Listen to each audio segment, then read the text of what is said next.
पापा, 1.5 दिन पहले आप इस घर में विराजमान हुए थे। आज आपके विसर्जन का समय है, लेकिन मैं आपको जाने नहीं दूंगी। विघ्न करता हूं ना आप, मुश्किलों को दूर करने वाले।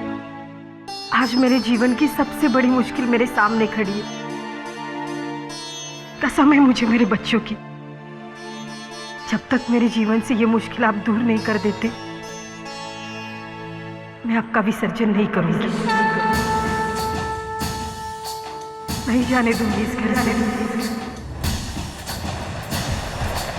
नहीं जाने दूंगी।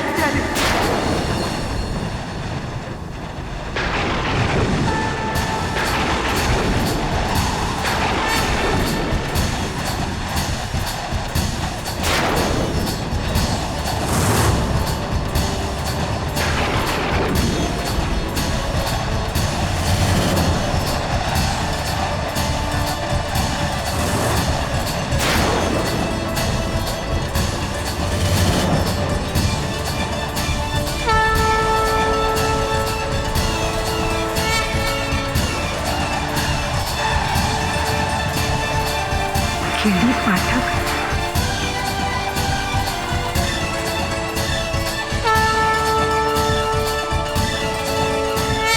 मिसेस बिली मौर्य, ईद और गणेश चतुर्थी एक साथ आई मतलब मुंह डबल मीठा। ये देखो, आहा क्या शीर खुरमा भेजा है जुम्मन दर्जी ने। वही जिसको तुमने फैशन शो मर्डर केस में बचाया था। वो है। और ये मोदक? मोद शर्मा जी क्या है? वो ज्वेलरी मर्डर केस था ना, वही। ये ले मेरे दोस्त मानव की मम्मी, तब तक सब मेरा भी हिस्सा है। वापस रख, वापस रख। KD Pathak ji.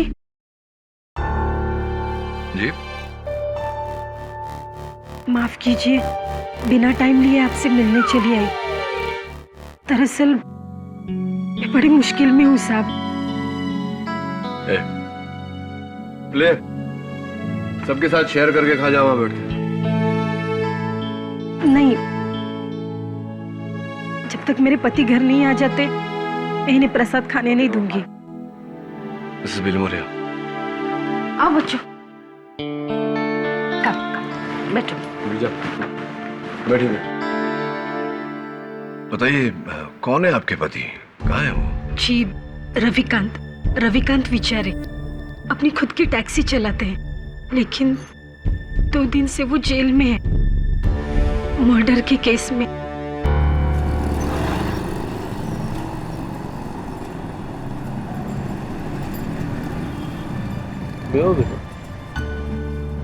Nice. Sir, you come Mumbai सही टाइम पे।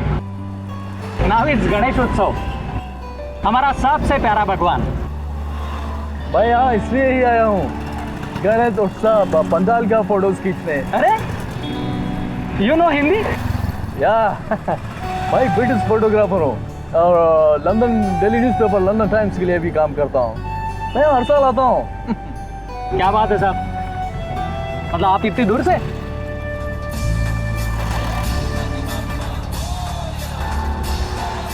तरीके ये नाकाबंदी।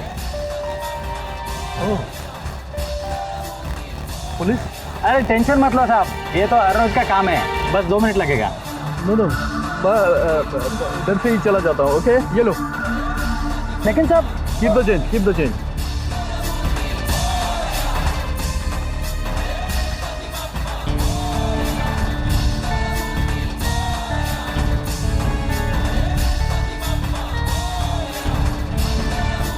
शिंदे, रोक उसको, रोक, पकड़। टैक्सी वाले कहाँ भाग रहे थे? साहब घर जा रहे हैं साहब। कहाँ से?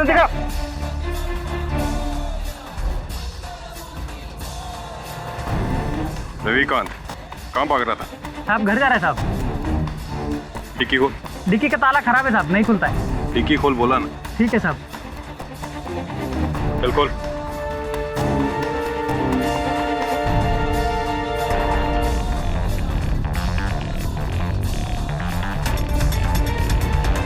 शिंदे,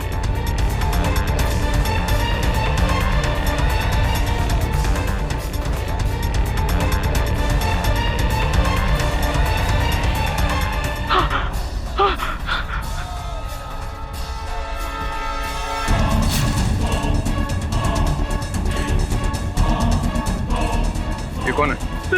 साहब ये पता नहीं कैसे आई मेरी डिक्की में। ये तो मर चुका है। साहब मैंने नहीं मारा इसको। कहाँ लेके जा रहा था लाश? नहीं साहब, पता नहीं ये कैसे आया मेरी डिक्की में साहब। शिंदे, गिरफ्तार कर लो इसे। मैं समझा ही नहीं रवि। तुम कह रहे हो कि तुम उस आदमी को जानते भी नहीं, और मुझे यकीन है कि तुमने उसे नहीं मारा। तो फिर उसकी लाश तुम्हारी टैक्सी में कैसे आई? मेरे को पता नहीं साहब। आई शप्पथ, मैंने उस आदमी को नहीं मारा। मेरे को बचा लो साहब, मैं आपके आगे हाथ जोड़ता हूँ, मेरे को बचा लो। हौसला रखो, मैं अपनी पूरी कोशिश करूंगा। वैसे आप मेरे पास कैसे आ गई? किसने भेजा आपको?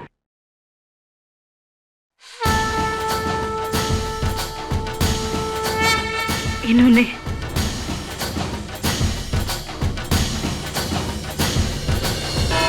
रविकांत बेचारे, तो तुम्हारा कहना है कि 2 सितंबर को तुम्हारी टैक्सी MH02JS393 में से जो लाश बरामद हुई, उसके बारे में ना तो तुम जानते हो और ना ही तुमने उसे मारा।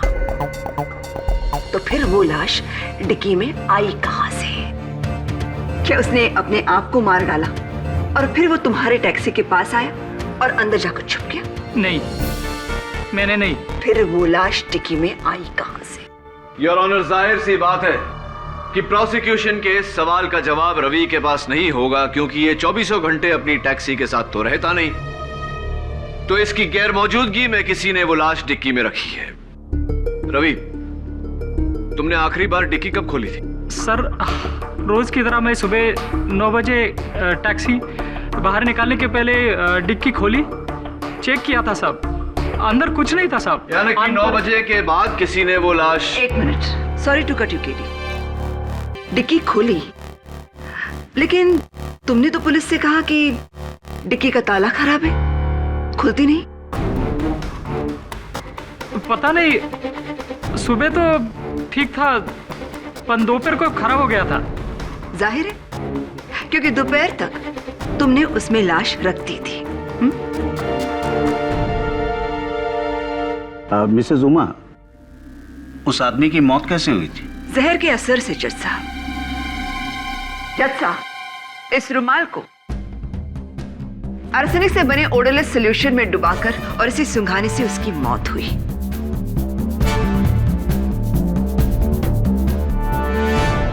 इस शीशी में वो जहर है। पुलिस को ये शीशी उस टैक्सी के ड्राइवर सीट के नीचे मिली, यानी कि कत्ल का हथियार। साहब, देवा शपथ मुझे नहीं पता। ये शीशी मेरे सीट के नीचे कैसे आई? एंड योर ऑनर, इस शीशी और रुमाल दोनों पर रवि की उंगलियों के निशान मौजूद नहीं है। जाहिर है, शीशी पर से उंगलियों के निशान मिटा दिए गए हैं और कपड़े पर निशान आते नहीं। इतना तो तुम्हें पता होना चाहिए केडी पाठक।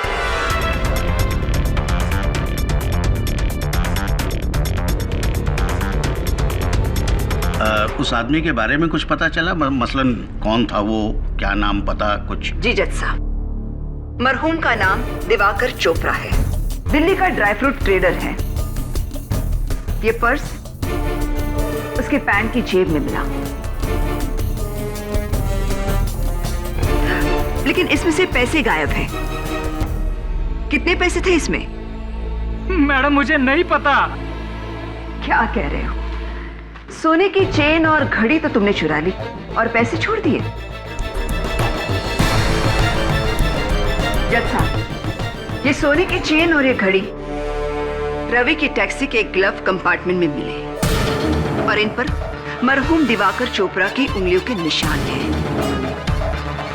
जाहिर है, ये चीजें उसी की है और इनका उसके ग्लव कंपार्टमेंट में होना, यानी रवि ने ही इन चीजों को चुरा कर बाहर रख दिया।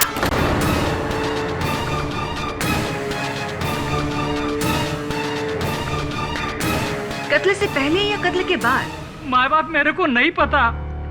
ये चैन, ये घड़ी तुम्हें पता क्या है रवि? हाँ, इतना तो पता है ना कि तुम्हें अदालत किस लिए लाया गया है, या नहीं पता? नहीं पता है तो मैं तुम्हें बता देती हूँ। तुम्हें लालच आ गया और तुमने अपने निहत्थे पैसेंजर को मारकर उसे लूटा और उसकी लाश तुम ठिकाने लगाने ही जा रहे थे। I object, Your Honor। एक सोने की चेन और एक घड़ी के लिए रवि जैसा ईमानदार टैक्सी ड्राइवर अपनी बरसों की मेहनत, अपनी रोजी रोटी और अपने परिवार को दांव पर नहीं लगाएगा। क्यों केडी? क्या इससे पहले कभी किसी टैक्सी ड्राइवर ने कोई जुर्म नहीं किया पैसों के लिए? जज साहब, आज से 12 साल पहले इसी अदालत में मैंने एक केस लड़ा था और जीता भी। Case number 324/99, Jagat Ram Tiwari versus state of Maharashtra, जहां जगत नाम के टैक्सी ड्राइवर को उम्र कैद की सजा हुई थी क्योंकि उसने अपने पैसेंजर के साथ लड़ाई करके उसे छुरा मारा था। कत्ल की वजह 20 रुपए का छुट्टा नहीं था टैक्सी वाले के पास। 20 रुपए। जब 20 रुपए के लिए एक टैक्सी ड्राइवर अपनी रोजी रोटी कत्ल करके दांव पर लगा सकता है, वहां ये घड़ी और सोने की चेन कम से कम 2.5 लाख की होंगी। Silence in the court, please. 2.5 lakh, जो उस कर्जे की रकम है जो रविकांत ने अपने खोली के लिए ली है।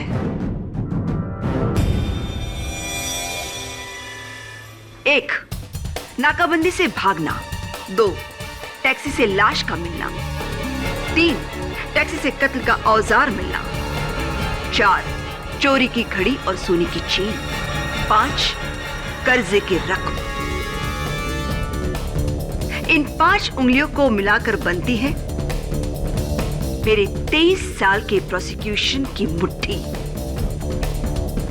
जो केडी पाठक जैसे होनहार लेकिन जूनियर लॉयर भी नहीं बन सकते।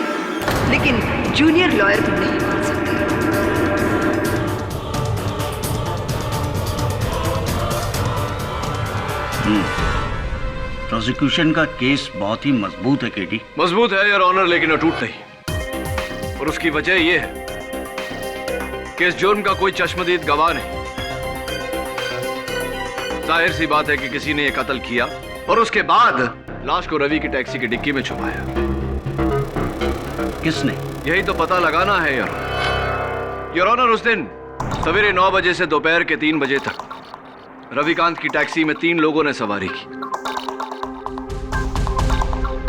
मैं उन्हें कटघरे में बुलाना चाहता हूं ताकि वो इस केस पे रोशनी डाल सके। क्या तीनों विटनेस मौजूद हैं? अनफॉर्चुनेटली योर ऑनर, बड़ी मुश्किल से सिर्फ 2 लोगों का पता चल पाया है, तीसरा अब भी लापता है। सबसे पहले मैं बुलाना चाहूंगा रविकांत के उस दिन की पहली पैसेंजर को, जिन्होंने अंधेरी से बैंड्रा कुर्ला तक टैक्सी ली, मिस सविता झाला। साहब, यही लड़की थी साहब। उस दिन मैं टैक्सी को साइड में पार्क करके होटल में चाय पीने गया था। 10 बजे का टाइम था साहब। बाहर आके देखा तो मैडम टैक्सी के पास खड़ी थी, बहुत घबराई हुई थी साहब। वो टैक्सी में बैठी और फिर सांता क्रूज में उसका दोस्त भी टैक्सी में आके बैठ गया। फिर दोनों के बीच पता नहीं अंग्रेजी में कुछ बड़ा बहस हुआ साहब। फिर बैंड्रा कुर्ला कॉम्प्लेक्स पे मैडम गुस्से से उतर गई साहब टैक्सी से। उसका दोस्त भी उसके बाद उतरा। हाँ तो मिस झाला, मैं आपसे जानना चाहूंगा कि आपको याद है वो उस टैक्सी की डिक्की खुली हुई थी उस समय? कौन सी टैक्सी? कैसी डिक्की? और मैं इसकी टैक्सी में कब बैठी?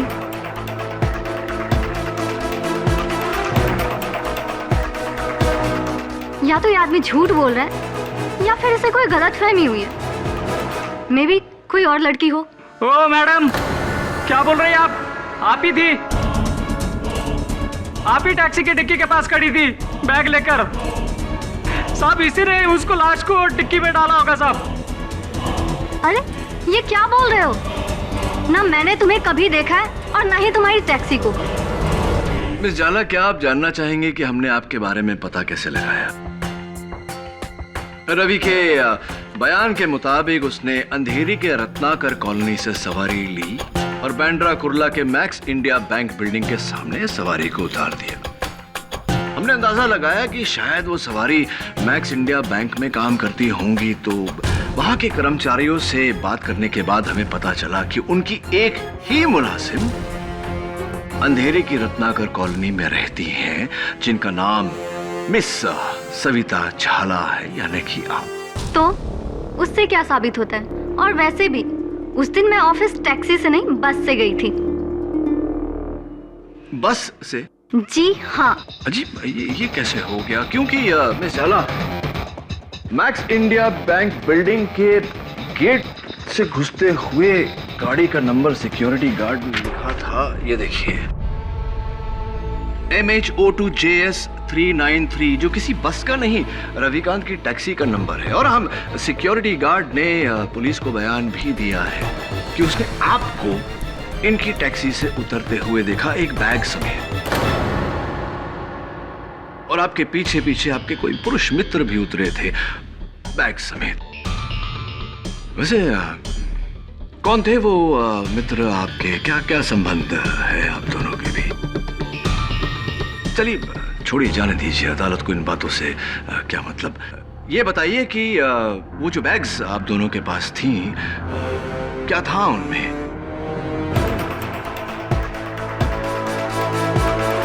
कहीं ऐसा तो नहीं कि आप दोनों का जाती सामान था उसमें और आप दोनों एक दूसरे के साथ भागना चाहते थे? नहीं नहीं, मैं भागी नहीं। मैंने अपना इरादा बदल लिया और मैंने आमोद को भी समझाया कि मैं अपने पेरेंट्स के अगेंस्ट नहीं जा सकती। और हमारे बीच लड़ाई भी हुई, इसलिए मैं भागने के बदले ऑफिस उतर गई। घबरा मत सरिता, तुम अदालत में इसलिए झूठ बोल रही हो क्योंकि तुम नहीं चाहती कि तुम्हारे घर वाले इस बात को जाने कि तुम उस लड़के के साथ घर से भागने की सोच रही थी।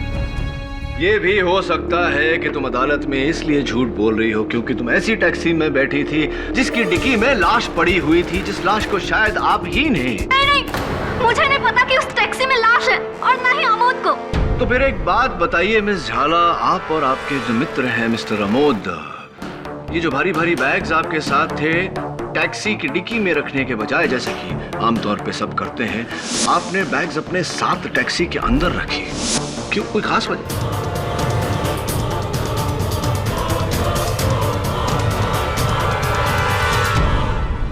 जी, इसका मेरे पास कोई जवाब नहीं है। मेरे सवाल का जवाब शायद ये है मिस झाला कि आप जानती थी कि उस टैक्सी की डिक्की में लाश है जो शायद आपने या आपके मित्र आमोद ने वहां रखी। योर ऑनर, अंधेरे ईस्ट की रत्नाकर कॉलोनी, जहां से सविता बैठी, और सैंताक्रूज स्टेशन, जहां अमोद बैठे, दोनों ही बहुत बिजी एरिया से। जरा सोचिए, क्या ये पॉसिबल है? एक भारी सी लाश ढोकर कोई डिक्की में रखे और किसी को पता भी ना चले। मैं प्रोसिक्यूशन की बात से सहमत हूँ। मिस सविता की घबराहट उनकी जाती कारणों से होगी। लाश अगर टैक्सी में आई होगी तो इस सवारी के बाद। तुम्हारे पास कोई और गवाह है KD? Yes your honour, Ravikant की अगली सवारी जो टैक्सी में अपना सेलफोन भूल गए थे, जिसके जरिए हमने उनको ट्रेस किया, मिस्टर अभिज्ञान रोहरा। मुझे मालूम था मुझे। तेरी तो टैक्सी का नंबर देखते ही मुझे डाउट हो गया था। ये साली पनौती है मेरे लिए। पूरा दिन खराब हो गया तेरे चक्कर में। ऊपर से तूने मेरा मोबाइल भी चुरा लिया। और अब यहाँ खड़ा हूं मैं कटघरे में तेरी वजह से। मिस्टर रोहरा, आपके इस रिकैप के लिए मैं आपका शुक्रिया अदा करता हूं। Thank you. चलिए अब ये बताइए कि आपने रविकांत की टैक्सी कब पकड़ी, कहां से कहां तक? क्या कब और कहां तक के लिए वकील साहब? 12 साढ़े 12 बजे का टाइम था। मैंने इसकी टैक्सी बांद्रा रेक्लेमेशन से पकड़ी और इससे कहा कि मुझे वाशी जाना है, नवी मुंबई। क्यों वाशी? क्यों वाशी? क्यों मतलब क्या वकील साहब? अरे भाई, मेरी फैक्ट्री है वहां पर। तो फिर आप तकरीबन 1 बजे बीच रास्ते में यानी कि साइन में उतर गए। क्यों? उतर गए? उतरा नहीं वकील साहब, साइन पर ही इसकी खटारा टैक्सी का टायर पंचर हो गया। अब मैं क्या इसके पंचर चिपकाने का इंतजार करता? मैंने तो इसे आधे पैसे दिए और इससे जान छुड़ा ली। मिस्टर रोहरा, पूरी ड्राइव में आपको टैक्सी की डिक्की में से कोई आवाज सुनाई दी? हाँ, आवाज तो आई।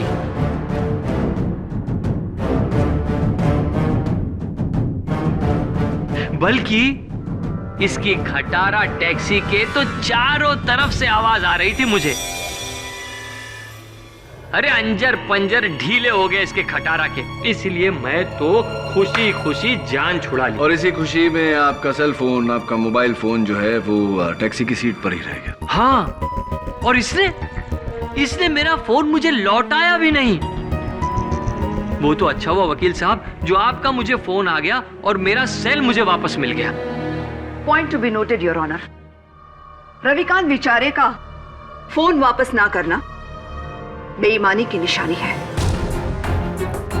मैडम मैंने फोन को देखा तक नहीं, ताई शपथ।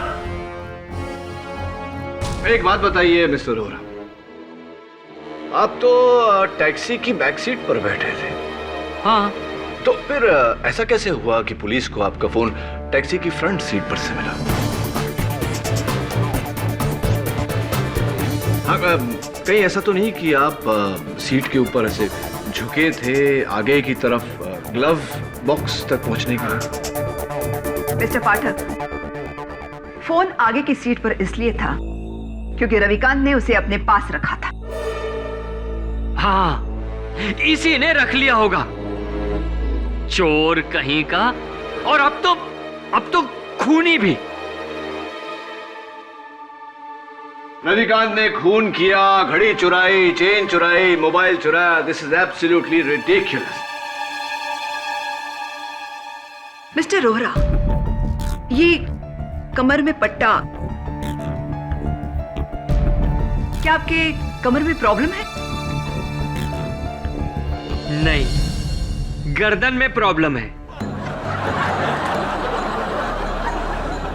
Order order. मिस्टर रोहरा, सवाल का जवाब सीधे तरीके से दीजिए। जज साहब, मालिक, अगर मैंने पट्टा कमर में बांधा है तो तकलीफ भी कमर में ही होगी ना? नहीं, अगर आपको थोड़ा भी डाउट है तो आप मेरी मेडिकल रिपोर्ट चेक कर सकते हैं। देख चुके हैं। फिर? और उनमें यही लिखा है कि मिस्टर रोहरा ना तो झुक सकते हैं और ना ही भारी बोझ उठा सकते हैं। फिर मिस्टर रोहरा, आपने दिवाकर चोपड़ा की 80 किलो की भारी लाश उठाई कैसे? ये क्या कह रही हैं आप? ये तो मुझसे नामुमकिन है। एग्जैक्टली। जज साहब, मिस्टर रोहरा का डिक्की में लाश रखना नामुमकिन है। लाश तो सुबह से ही डिक्की में मौजूद थी।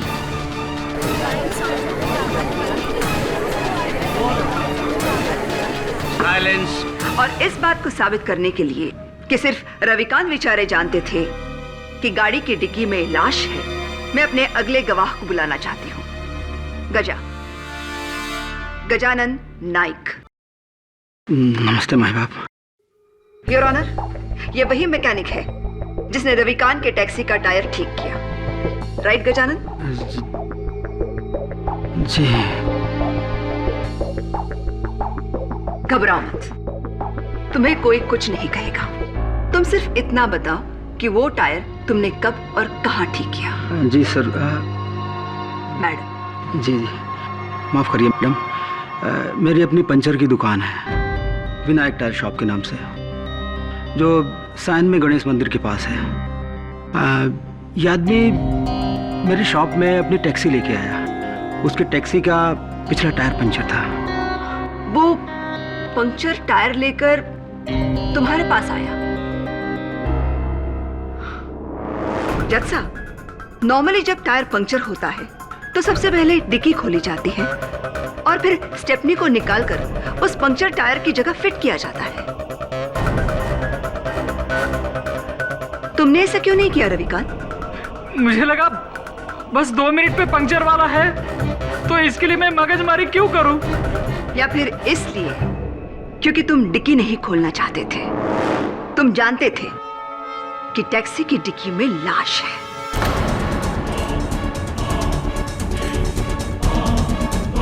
गजानन, जाहिर है तुमने तो डिक्की खोली होगी जैक निकालने के लिए। नहीं मैडम, इसने मुझे रोक दिया। इसने कहा कि मेरी डिक्की का लॉक खराब है, खुलेगा नहीं। तो फिर मैंने अपने जैक से गाड़ी को ऊपर उठाया। इसने तुम्हें भी डिक्की खोलने नहीं दी? माए बाप, मेरा यकीन कीजिए, वो लॉक पहले से ही खराब था। तुम्हारा नसीब खराब है रविकांत, जो तुम्हारा जुर्म पकड़ा गया। ना तो तुमने खुद डिक्की खोली, ना किसी को खोलने दी, क्योंकि तुम जानते थे कि उस डिक्की में लाश है। नहीं, मुझे नहीं पता था। तो फिर वो लाश आई कहां से? जादू से? बताओ रविकांत, लाश आई कहां से? Calm down Mrs Dixit, calm down. Your honour, Ravikant ने हमें बताया कि उस दिन इसकी टैक्सी में 3 लोगों ने सवारी की। तीसरा एक अंग्रेज जब इसकी टैक्सी तक आया तब ये होटल में खाना खा रहा था। टैक्सी के आसपास कोई नहीं था। उस अंग्रेज का कुछ अता पता है तुम्हारे पास? योर ऑनर, टैक्सी में बैठने से पहले कोई अपना कांटेक्ट नंबर नहीं देता। उसे कैसे तलाश करूं? ये तुम्हारा प्रॉब्लम है केडी। या तो उस आदमी को ट्रेस करके इस कत्ल से जोड़ना होगा तुम्हें, या फिर इसमें हार माननी होगी। घबरा मत केडी, अपने सीनियर से हारने में कोई शर्म की बात नहीं।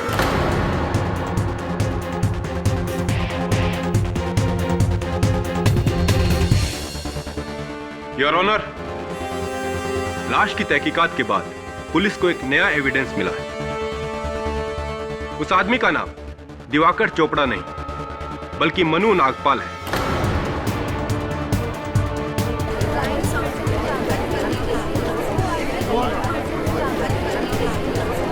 साइलेंस।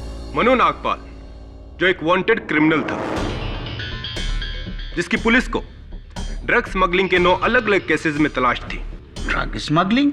जी हाँ योर ऑनर, ये इसका पुराना हथकंडा था। अक्सर टैक्सियों में ड्रग स्मगल करके एक सिटी लिमिट से दूसरी लिमिट तक ले जाना। पुलिस को आरटीओ की मदद से ऐसी 5 टैक्सियों के नंबर मिले हैं। उनमें से एक टैक्सी का नंबर है MH02 JS393, रवि विचारे की टैक्सी।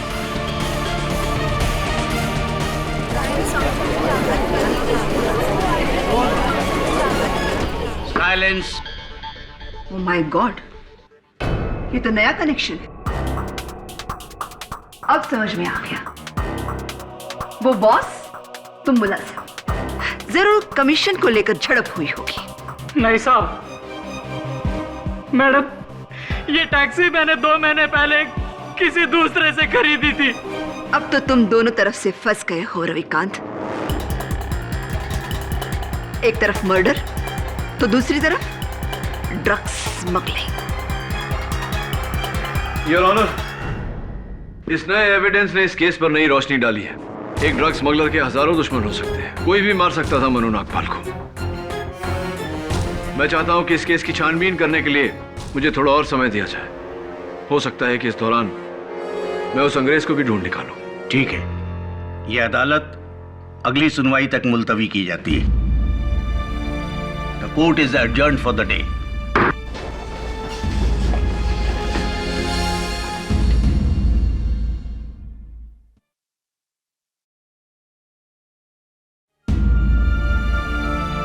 मानसी, तू मेरी बात मान, सिद्ध मत कर। गणपति महाराज का विसर्जन कर दे। नहीं, जब तक वे मेरा विघ्न दूर नहीं करते मैं विसर्जन नहीं करूंगी। अब ये मेरे भगवान की परीक्षा है।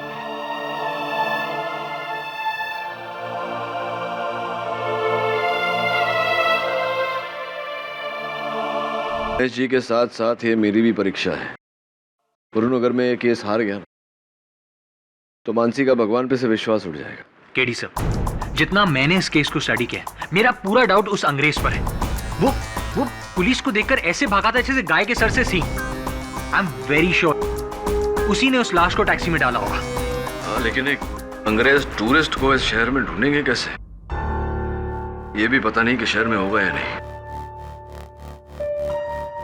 रवि ने क्या कहा था वो? मैं एक ब्रिटिश फोटोग्राफर हूँ और London daily newspaper London times के लिए भी काम करता हूँ। फोटोग्राफर है।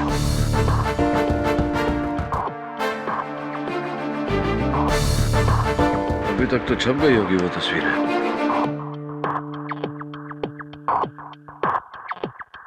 मिल गया, ये देख, London times.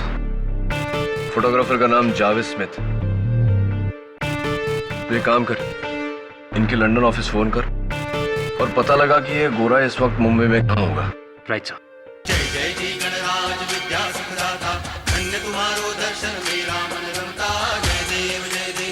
Your honour, mister Javed Smith एक ब्रिटिश फोटोग्राफर है और इस केस की आखिरी घड़ी रविकांत के टैक्सी की उस दिन की आखिरी सवारी। तो मिस्टर स्मिथ, और ये हिंदी बोल लेते हैं आप? No, I don't know Hindi at all. फिर तो योर ऑनर इन्हें फांसी का फरमान इंग्लिश में ट्रांसलेट करके सुनाना पड़ेगा। फांसी? मैंने कुछ नहीं किया।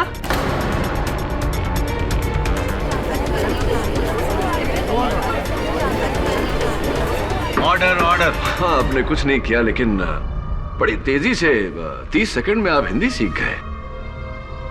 क्या माइंड है आपका? अब जरा इस माइंड को रिवाइंड करिए और बताइए कि उस दिन रविकांत की टैक्सी से पुलिस को देखकर, नाकाबंदी को देखकर आप घबरा कर उतर गए थे। क्या कारण था उसका? नहीं, मुझे लेट हो रहा था तो मैं वहां से पैदल गया। आपका ये बैकपैक पुलिस ने आपके होटल रूम से बरामद किया तो उसके पॉकेट से कुछ बू आ रही थी और लैब टेस्टिंग से पता चला है योर ऑनर कि वो बदबू चरस की थी। इसके बारे में आप क्या कहना चाहेंगे? Yes, you are right. मेरे बैग में चरस था।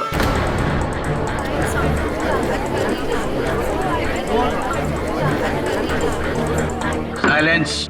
और मैं पुलिस को देखकर सोचा कि वो उसको सर्च करेगा तो मैं मुसीबत में पड़ जाऊंगा। Point to be noted your honour, mister Smith के बैग में से ड्रग्स बरामद हुए।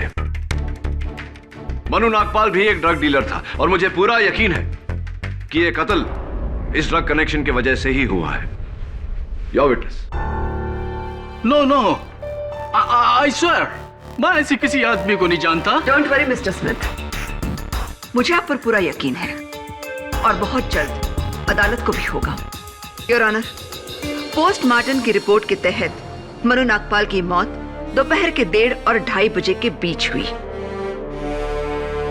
और मिस्टर स्मिथ उस टैक्सी में लगभग 3 बजे के करीब बैठे। 3 ही बजे थे ना? हाँ, लगभग 3 बजे।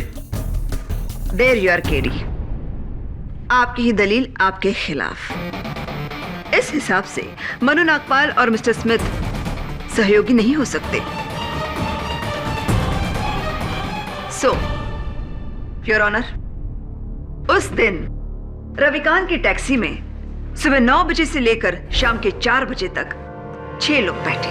1 सविता झाला, 2 अमोद, 3 अभिज्ञान रोरा, 4 mister Jerry Smith, 5 driver Ravikant बिचारे एंड ऑफ कोर्स डिक्की में मरहूम Manu Nagpal.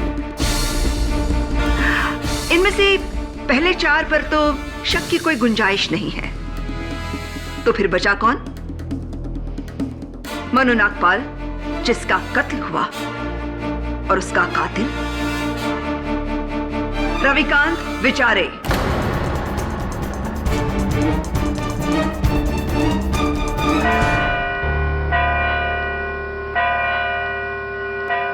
The court is adjourned for the day.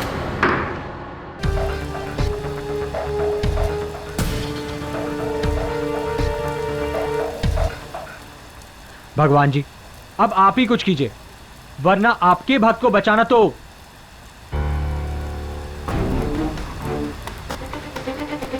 चाबी? इंस्पेक्टर दवे, चाबी। डिक्की की है, बड़ी मुश्किल से खुलती है। चेक करते हैं।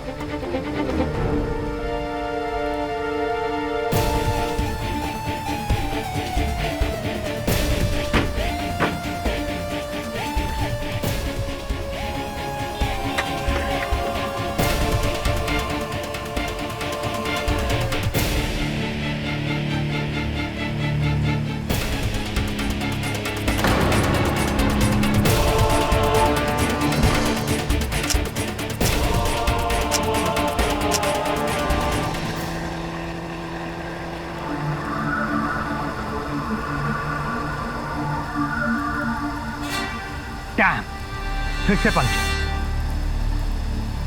शेह, विनायक टायर शॉप।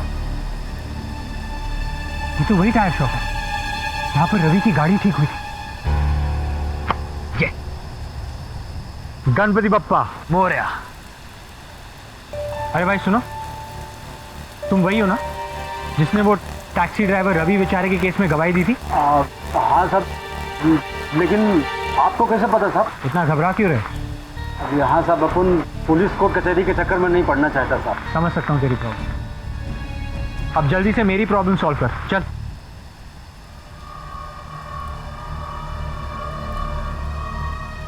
हेलो साहब।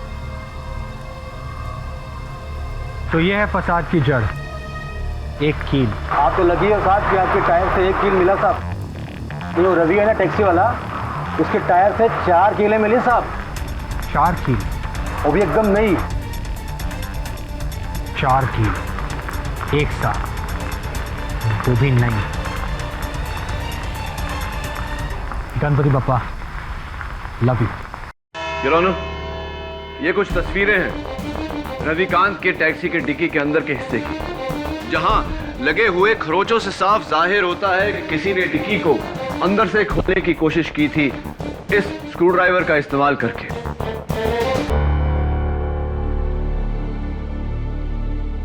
जिस पर मनु नागपाल की उंगलियों के निशान है। इसका मतलब? इसका मतलब यह हुआ योर ऑनर कि मनु नागपाल जब उस डिक्की में घुसा तब वो जिंदा था, मुर्दा नहीं।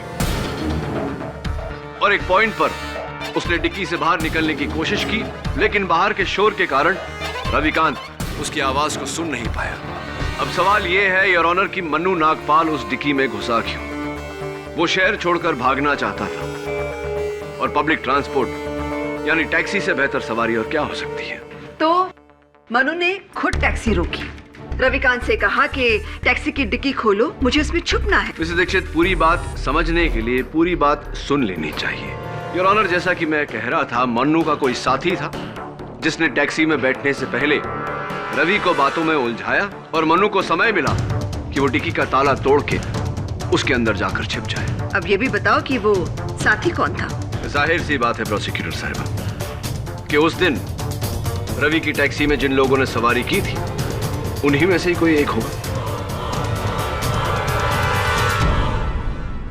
तो तुम्हारा कहना है कि मनु शहर से भागने के लिए रविकांत की टैक्सी की डिक्की में छुपा, फिर उसने रुमाल लिया, अपने चेहरे पर लगाया और अपने आप को मारने की कोशिश की। प्रोसिक्यूटर साहिबा, आपकी आधी बात सच है और आधी बात गलत। हाँ, मनु ने खुद अपने चेहरे पर रुमाल लगाया था। उसका कारण यह है योर ऑनर कि मनु को धूल से एलर्जी थी और डिक्की में धूल से बचने के लिए उसने ऐसा किया था, यह जाने बिना कि उसके साथी ने पहले से ही वो रुमाल जहरीले सॉल्यूशन में डुबो दिया। थियोरी अच्छी है, लेकिन प्रैक्टिकल नहीं। साबित कैसे करोगे? साबित करूंगा ना, और साबित करने के लिए योर ऑनर मैं कटघरे में बुलाना चाहूंगा विनायक टायर सर्विस के गजानन नायक को। गजानन, रवि के टैक्सी का टायर कैसे पंक्चर हुआ था? साहब 4 कीलें उसमें घुसी हुई थी, एकदम नई। 4 नई कील चमकती हुई ऐसी? हाँ साहब, वैसे कील है।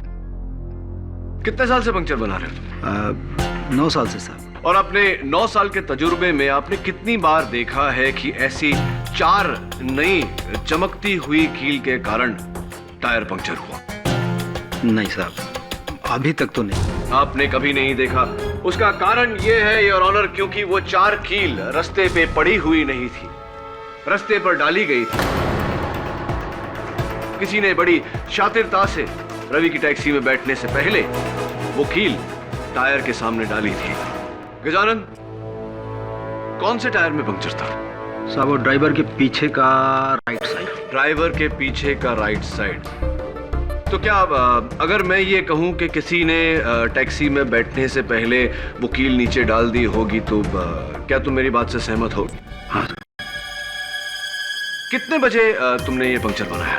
करीब 1 बजे का टाइम था साहब। और तुम्हारे 9 साल के तजुर्बे में अगर ऐसी 4 कील के साथ पंक्चर हुआ हो तो पूरा हवा निकलने में यानी कि फुल से फ्लैट होने में कितना समय लगता है? सब कील 4 थे, वो भी छोटे छोटे, तो मेरे हिसाब से आधे से पौन घंटे लगने चाहिए साहब। आधे से पौन घंटा, यानी कि अगर बैक ट्रैक करे योर ऑनर तो 12:15 और 12:15 बजे मिस्टर अभिज्ञान रोहरा रवि की टैक्सी में बैठे थे। मैं उन्हें कटघरे में बुलाना चाहूँ। क्या आपका कहने का मतलब है कि मैंने ही कील फेंक कर टायर पंचर कर दिया? जी हाँ मिस्टर रोहरा, ताकि जब टैक्सी ड्राइवर पंक्चर देखने के लिए उतरे तो आपको समय मिले वो घड़ी और वो चेन ग्लव कंपार्टमेंट में छुपाने का। वकील साहब, मैंने तो खुद वाशी जाने के लिए वो टैक्सी पकड़ी थी। मैं खुद अपनी टैक्सी का टायर पंचर कर दूंगा। वो इसलिए मिस्टर रोहरा ताकि आपको भागने का मौका मिले, अपने मरते हुए साथी की लाश से दूर, और इल्जाम टैक्सी ड्राइवर पर आए। मन्नू नागपाल मेरा दोस्त, ये कैसे कह सकते हैं आप? क्योंकि आप ही थे जिसने वाशी तक वो टैक्सी हायर की थी, और आप जानते थे कि मन्नू को मुंबई में ढूंढा जा रहा है, नवी मुंबई में नहीं।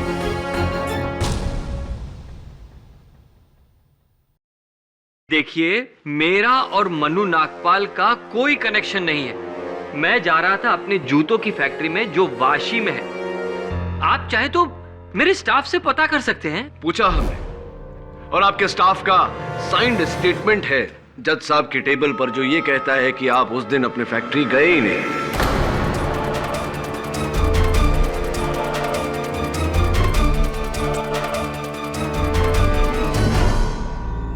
अब नहीं, एक्चुअली जज साहब वो देखिए मिस्टर रोहरा, वो जो कील जिससे पंक्चर हुए थे वो कील जूते बनाने में इस्तेमाल होते हैं।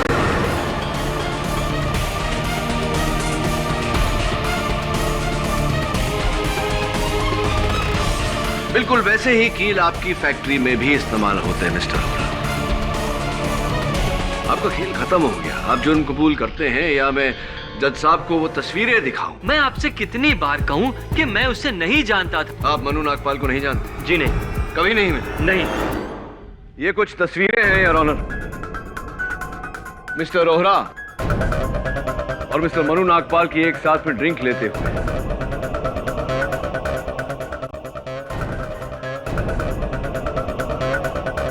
क्या आप भी आप कहेंगे मिस्टर रोहरा कि आप मन्नू नागपाल को नहीं जानते?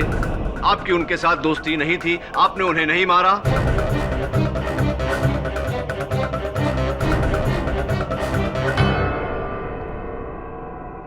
हाँ, मैंने ही मन्नू नागपाल का खून किया है।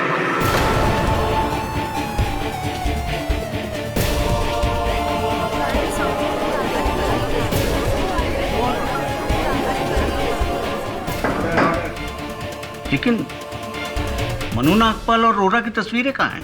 माफ करिएगा योर ऑनर, मुझे ये छोटा सा झूठ मिस्टर रोहरा के बयान के लिए इकबाल जुर्म के लिए बोलना पड़ा। बताइए अदालत को कि आपने मन्नू नागपाल को क्यों मारा? मन्नू नागपाल एक ड्रग स्मगलर था और मैं उसके इस धंधे में उसके बराबरी का पार्टनर। मेरे मन में लालच जागा। मैंने चाहा कि मैं वो पूरा का पूरा बिजनेस अकेला हथिया लूं। मैंने मन्नू नागपाल को मारने का फैसला किया। मैंने एक प्लान बनाया। जिस गाड़ी से हम लोग जाने वाले थे उस गाड़ी को मैंने खराब कर दिया और मैंने उससे कहा कि टैक्सी से चलते। बांद्रा के एक सुनसान रास्ते पर मैंने इसकी टैक्सी रोकी और इसके साथ वाशी तक के पैसों को लेकर बहस में लग गया।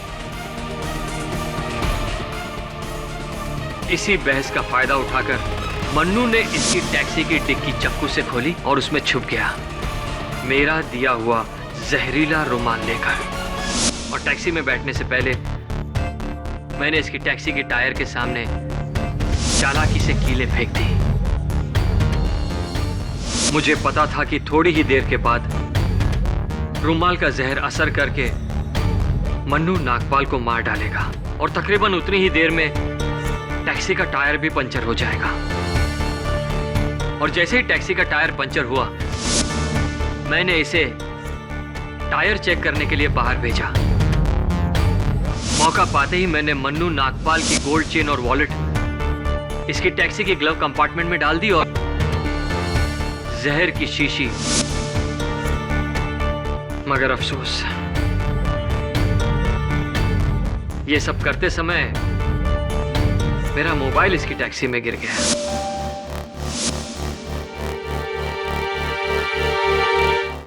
ये अदालत अभिज्ञान रोहरा को मनु नागपाल के कत्ल के जुर्म में दोषी पाते हुए हिरासत में लेने का हुक्म देती है और रविकांत विचारे को बाइज्जत बरी करती है।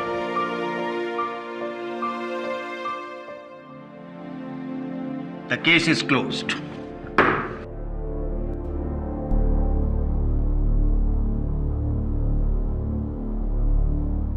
Congratulations kid.